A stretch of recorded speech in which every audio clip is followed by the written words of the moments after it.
Teresa next. She's listening in New York. Hi, Teresa. Hi. I have a question about the giants and when they were, after the flood, where did they come from?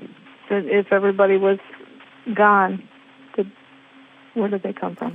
Yeah, really interesting, because the giants were men of renown, men of old, as the text actually tells us in Genesis chapter 6. And I actually wrote about some interesting things that we have discovered. I wrote about this in my book, Has God Spoken?, where I point out that when you think about this epic story of David and Goliath, typically in modern translations, what you read is that Goliath was over 9 feet tall. However, Dr. Craig Evans has done some research in this regard and discovered that the Greek translation, these are actually his words, the Greek translation, the Septuagint of 1 Samuel, says something very different about Goliath's height. It says that he was 4 cubits and a span.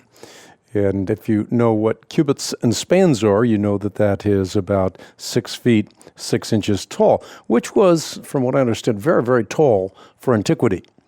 And this has been actually underscored with the findings in the Qumran caves.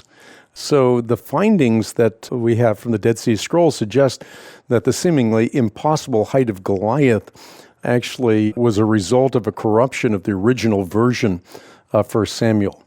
So this is, one of those things that is ferreted out as new things come to light, and as people do properly textual criticism. It's called a science. It's the science of textual criticism. It's really comparing manuscripts with manuscripts, and through that, getting back to the autographa.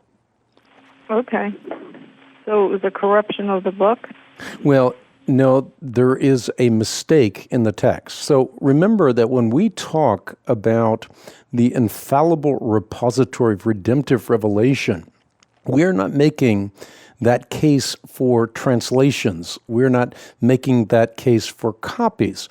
We're making that case for the autographa, and the autographa emerges out of the information that we have, the copies that we have. And this is particularly succinct and true when it comes to the New Testament. No one has done a better job of elucidating that than Dr. James White.